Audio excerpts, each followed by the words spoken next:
Hello everyone, अस्सलाम वालेकुम and welcome back to my channel. I hope कि आप लोग सब बिल्कुल ठीक होंगे और खैरियत से होंगे। तो जी, मैं आज आप लोगों के साथ शेयर कर रही हूँ अपने संडे के दिन का व्लॉग। मॉर्निंग में हम थोड़ा जल्दी उठ गए थे क्योंकि अम्मी के पास जाना था हॉस्पिटल, और हम लोगों ने सिर्फ सिंपल सी चाय ली थी नाश्ते में, और साथ में मैंने और मेरे हस्बैंड ने केक रस्क थे वो हम लोगों ने ले लिए थे। इस तरह से सिंपल सा नाश्ता किया था और फिर हॉस्पिटल चले गए थे। उसके बाद अब यहाँ पर मैं तैयारी कर रही हूँ लंच की, और लंच में मैंने बनाया था हस्बैंड और बच्चों के लिए बीफ मैंने बनाया था, जिसे हम लोग तला हुआ गोश्त कहते हैं। और उसकी रेसिपी मैं ऑलरेडी शेयर कर चुकी हूँ आप लोगों के साथ, तो इस दफ़ा शेयर नहीं की थी। और यहाँ पर ये जो आप लंच देख रहे हैं वो है मेरा। मैंने जो तंदूर के नान होते हैं ना, ये फ्रोज़न नान हैं, उनको मैंने सेका था तवे पर, और मेरे पास ये लेफ़्ट ओवर दाल थी, दाल पालक, उसके साथ मैंने अपना लंच किया था। और फिर रात को सोने से पहले मैंने 2 कप छोले पानी में सोक कर दिए थे, रात में भिगो दिए थे, क्योंकि मुझे छोलों को बॉईल करके रखना था। तो मैं अक्सर ऐसा करती हूँ कि थोड़े से छोले बॉईल करके रख लेती हूँ, फ्रीज़र में सेव कर लेती हूँ छोटे-छोटे ज़िप-लॉक के बैग्स में डाल के। और जब मेरा मूड होता है हलवा पूरी बनाने का, या छोले या छोलों के साथ दही बड़े बनाने का, तो मेरे पास बने हुए कुक किए हुए छोले होते हैं, तो बड़ी आसानी से वो मैं यूज़ कर लेती हूँ। अच्छा, छोले मैं बॉईल कर रही हूँ इंस्टेंट पॉट में, और बहुत अच्छी ये परचेज़ है अगर आप लोग करना चाहते हैं। और अगर आप में से किसी के पास इंस्टेंट पॉट है तो आपको मालूम होगा कि इसके कितने ज़्यादा बेनिफिट्स हैं इस वाले इंस्टेंट पॉट के यूज़ करने के, कंपेयर टू जो रेगुलर हमारा प्रेशर कुकर है। इस वाले इंस्टेंट पॉट की सबसे अच्छी बात ये है कि जब हम रेगुलर खाना बनाते हैं अपना प्रेशर कुकर में, उसमें से एक स्टीम बाहर आ रही होती है, और जो विसल होती है, जो सीटी होती है, उसकी भी एक आवाज़ किचन में एक बड़ी अनोइंग लगती है, जो आवाज़ आ रही होती है। इसके साथ साथ प्रेशर कुकर में से जो स्टीम निकलती है, उससे हमारे किचन के कैबिनेट्स और जो हमारा किचन का जो हुड होता है, उसमें बहुत अजीब सी ना एक ग्रीस सी बिल्टअप होने लग जाती है, क्योंकि रेगुलर प्रेशर कुकर में से स्टीम रिलीज़ होती है। लेकिन इंस्टेंट पॉट में ऐसा कुछ नहीं होता, ना तो इसमें कोई आवाज़ आती है, ना ही इसमें से कोई स्टीम बाहर आती है। और सबसे अच्छी जो बात इसमें यह है कि आप टाइमर सेट कर दें 10 मिनट्स 20 मिनट्स का, और जो इंस्टेंट पॉट है वो खुद से शट डाउन हो जाता है, खुद ही बंद हो जाता है। तो मैंने छोले बना लिए थे, कुक कर लिए थे इंस्टेंट पॉट में। और यहाँ पर थे मेरे पास कुछ दही बड़े जो मैंने बनाए थे रमज़ान में। मैंने आप लोग के साथ शेयर भी किया था कि मैं किस तरह से दही बड़े बना के फ्रीज़र में फ्रीज़ करती हूँ। तो बस ये लास्ट बैच था जो मेरे पास बचा हुआ था, और तो मैंने सोचा कि मैं इनको बना लेती हूँ, वरना फिर ये बहुत ज़्यादा ना पुराने हो जाएंगे। तो जल्दी से मैं आप लोगों के साथ इसकी रेसिपी भी शेयर कर रही हूँ। तो दही बड़ों को मैंने फ्रीज़र में से निकाल के किचन के काउंटर पे ही छोड़ दिया था, और जब वो सॉफ़्ट हो गए थे, सॉफ़्ट होने के बाद मैंने इनको रेगुलर पानी में डाल के थोड़ी देर के लिए छोड़ दिया था, ताकि ये पूरी तरह से सॉफ़्ट हो जाए। फिर दही लिया था, दही में मैंने सिर्फ सॉल्ट डाला है, और जो क्रश पेपर होती हैं चिली फ्लेक्स मैंने वो डाली थी, सिर्फ 2 चीज़ें। और उसमें योगर्ट के साथ साथ मैंने मिल्क भी ऐड किया था, मैंने पानी ऐड नहीं किया था। दही बड़ों में मैं कभी भी पानी ऐड नहीं करती हूँ, दूध को ऐड करती हूँ। तो ये सब चीज़ें मैंने मिक्स कर ली थी, और इसकी जो कंसिस्टेंसी है वो आप अपने टेस्ट के हिसाब से रखिएगा। किसी को बहुत गाढ़ा दही पसंद आता है, किसी को थोड़ा सा लिक्विड ही पसंद आता है, मैंने नॉर्मल रखा था। फिर उसके बाद जो मैंने छोले बॉईल किए थे, बॉईल किए हुए छोले थे, मैंने वो इसमें ऐड कर दिए थे, दही बड़े ऐड कर दिए थे। फिर ऊपर से मैंने दोबारा इसमें चाट का मसाला और क्रश पेपर मैंने ऐड की थी। और ये जो हरी मिर्चों की चटनी है वो मैं घर में बनाती हूँ, बहुत ही सिंपल सा तरीका है उसका भी, तो वो मैंने ऐड की थी। मीठी चटनी की भी रेसिपी मैं आप लोग के साथ शेयर कर चुकी हूँ अपने रमज़ान के व्लॉग्स में।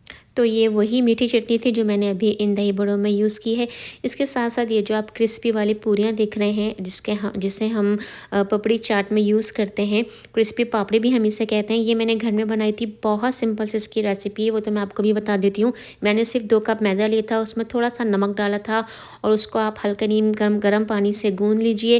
फिर उसको पतली पतली सी आप रोटी के शेप में बेल लें, और फिर उसके ना 4 पीस आप कर लीजिएगा, जिस तरह से मैंने किए हुए। इस तरह से करने के बाद आप उसको फ्राई कर लीजिए ऑयल में।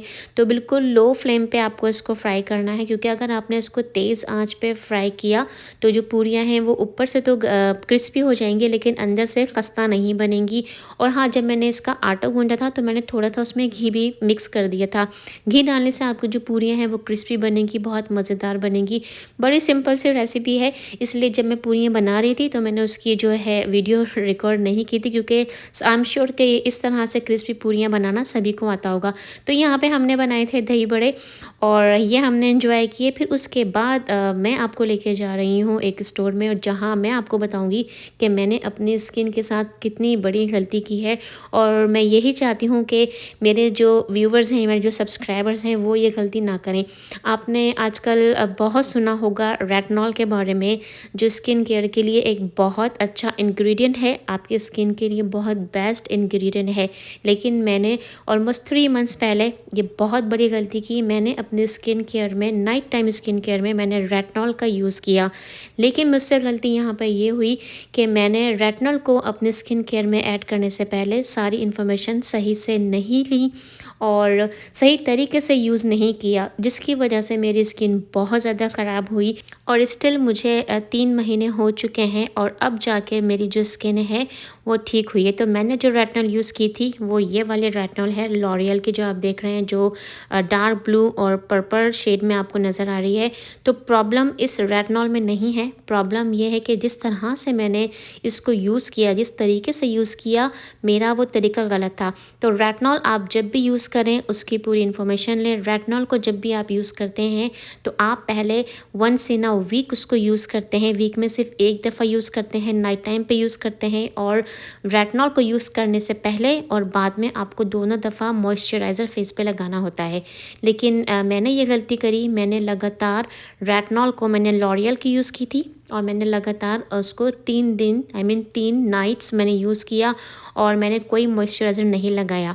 फिर जब चौथा दिन जब मैं मॉर्निंग में उठी तो मेरा जो फेस की जो मेरी स्किन थी बहुत ज़्यादा ड्राई, फ्लेकी और बाकायदा मेरी स्किन पे बारीक बारीक से जो एक रिएक्शन टाइप के जो पिंपल्स होते हैं वो आ गए थे।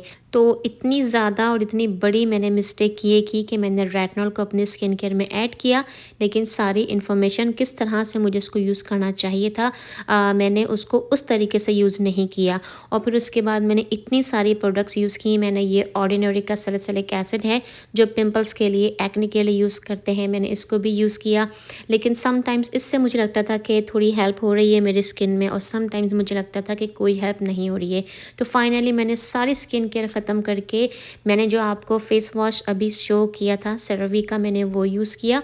और सिर्फ मैंने सेरावी का ये जो पीएम वाला जो लोशन है ये मैंने अपने फेस पे अप्लाई किया, जिससे मेरी स्किन काफ़ी अच्छी हुई, काफ़ी बेहतर हो गई है। और अब ऑलमोस्ट 3 मंथ्स के बाद जाके मेरी स्किन बहुत ज़्यादा बेहतर हुई है। तो मैं आप लोगों से यही कहूँगी, अगर आप लोग रेटिनॉल को यूज़ करना चाहते हैं अपने स्किन केयर में तो पहले पूरी इन्फॉर्मेशन लीजिए किसी भी डर्माटोलॉजिस्ट से या जिसने रेटिनॉल यूज़ की है उससे, उसके बाद ही अपनी स्किन केयर में रेटिनॉल को यूज़ कीजिएगा। तो जनाब यहाँ पे मैंने थोड़ी सी शॉपिंग की थी टारगेट से, फिर उसके बाद हम यहाँ पे आ गए हैं बुंदू खान रेस्टोरेंट में। तो जनाब ये है फ्रीमॉन्ट के ब्रांच और सैन फ्रांसिस्को से इतनी दूर नहीं है, हमको ऑलमोस्ट 50 मिनट्स की राइड होती है सैन फ्रांसिस्को से। अगर आप लोग कराची से हैं और पाकिस्तान से मेरा व्लॉग देख रहे हैं तो आपको मालूम ही होगा कि बुंदू खान का जो रेस्टोरेंट है वो कराची में कितना फेमस है। और मैंने इनकी वेबसाइट पे भी सर्च किया था तो इस ब्रांच के जो ऑनर हैं वो ये क्लेम करते हैं कि वो बुंदू खान के ग्रैंडसन हैं और उन्हीं की रेसिपी को वो आगे कंटिन्यू कर रहे हैं। तो मैं यहाँ पे गई थी फ़र्स्ट टाइम और मेरा एक्सपीरियंस काफ़ी अच्छा रहा इस वाले रेस्टोरेंट में, क्योंकि आज से ऑलमोस्ट 4 इयर्स पहले हम इसी तरह से एक रेस्टोरेंट में गए थे और उस रेस्टोरेंट का नाम भी था बुंदू खान के नाम पर ही उन्होंने रखा हुआ था। लेकिन जब हम वहाँ पे गए तो वहाँ पे बुंदू खान के रेस्टोरेंट की कोई वाइब्स नहीं थी। और जब मैंने उनसे बात की तो पता चला कि उन्होंने सिर्फ नाम रखा हुआ था, वहाँ पे कोई बारबेक्यू का कोई स्पेशल इस तरह से जो आप देख रहे हैं कोई सेटअप नहीं था। तो मुझे बड़ी डिसअपॉइंटेड मैं हुई थी वहाँ पर कि इस तरह से आप किसी का नाम लेके किस तरह से रेस्टोरेंट आप ओपन कर सकते हैं। लेकिन इस वाली लोकेशन पे ऐसा कोई सीन नहीं था। मेरा एक्सपीरियंस यहाँ पे बहुत अच्छा रहा। यहाँ पे आपको सिर्फ और सिर्फ बारबेक्यू मिलेगा, जैसे सीख कबाब मिलेंगे आपको, बीफ के भी और चिकन के भी, गोला कबाब थे और बोटी कबाब्स थे, बिहारी बोटी थी, हलवा था, पूरी और नान, इसके अलावा फालूदा।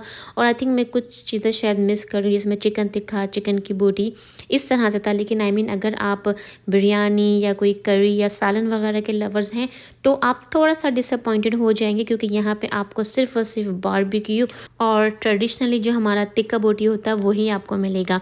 लेकिन यहाँ का खाना वाकई में बहुत अच्छा था। मेरी जो यहाँ पे सबसे ज़्यादा जो फेवरेट डिश थी वो थी बिहारी बोटी जो बहुत ही ज़्यादा सॉफ्ट थी और जो मीट की जो क्वालिटी थी वो बहुत अच्छी थी। तो अगर आप लोग सैन फ्रांसिस्को से मेरा व्लॉग देख रहे हैं, बे एरिया से या ऐसी किसी जगह से देख रहे हैं कि अगर आप लोग इस लोकेशन से करीब हो तो ज़रूर जाइएगा। दोबारा से रिपीट कर देती हूँ, ये बुंदू खान की जो रेस्टोरेंट की लोकेशन है वो है फ्रीमॉन्ट में। तो अगर आप गूगल करेंगे तो आपको यकीनन इनका एड्रेस भी मिल जाएगा। तो जनाब, ये था मेरा आज का व्लॉग और मैं उम्मीद करती हूँ कि आपको व्लॉग्स पसंद आ रहे होंगे। अगर आपको वीडियोस अच्छी लग रही हैं और आप लोग मेरे चैनल पर नए हैं तो प्लीज़ मेरे चैनल को सब्सक्राइब कीजिएगा। वीडियोस अच्छी लगती हैं तो वीडियोस को लाइक कीजिएगा और कमेंट्स में ज़रूर बताइएगा कि आपको व्लॉग्स कैसे लग रहे हैं और आप फ्यूचर में किस तरह के व्लॉग्स देखना चाहते हैं मेरे चैनल पर। तो यहाँ पे हमारा खाना भी रेडी हो चुका था और आपने जो छोटी सी डिवाइस देखी थी, ये जो आपको टेबल पर भी नज़र आ रही है, तो ये इसलिए है कि जब हमने खाना ऑर्डर किया था तो उन्होंने हमें ये डिवाइस दी थी कि जब हमारा फूड रेडी हो जाएगा तो इस डिवाइस में से हल्का सा वाइब्रेशन भी होगा और लाइट ब्लिंक करेगी तो हम अपना खाना वहाँ से पिक कर सकते हैं। तो जनाब, ये था मेरा वीकेंड जो मैंने गुजारा अपनी फैमिली के साथ। और मैं आप लोगों को भी यही कहूँगी कि अपने किसी भी दिन को स्पेशल बनाने के लिए ज़रूरी नहीं है कि हम बहुत ज़्यादा प्लानिंग करें और बहुत सारी उस पर हम इन्वेस्टमेंट करें। फैमिली के लिए एक अच्छा टाइम गुजारने के लिए आप छोटी छोटी चीज़ों को एंजॉय कर सकते हैं, जैसे अपनी फैमिली के साथ वॉक पे जा सकते हैं, बीच पे जा सकते हैं और किसी भी छोटे से या बड़े रेस्टोरेंट में जाके खाना एंजॉय कर सकते हैं। असल मकसद होता है फैमिली के साथ क्वालिटी टाइम गुजारने का और मेरी पूरी कोशिश यही होती है कि हम वीक में एक दिन इस तरह से अपने बच्चों के साथ क्वालिटी टाइम गुजारें और फैमिली के साथ अपने वक्त को यादगार बनाएं। तो आज का व्लॉग मैं यहीं पे एंड करूँगी। दुआ में याद रखिएगा। आपसे मुलाकात होगी बहुत जल्द एक नए व्लॉग में। अल्लाह हाफिज़।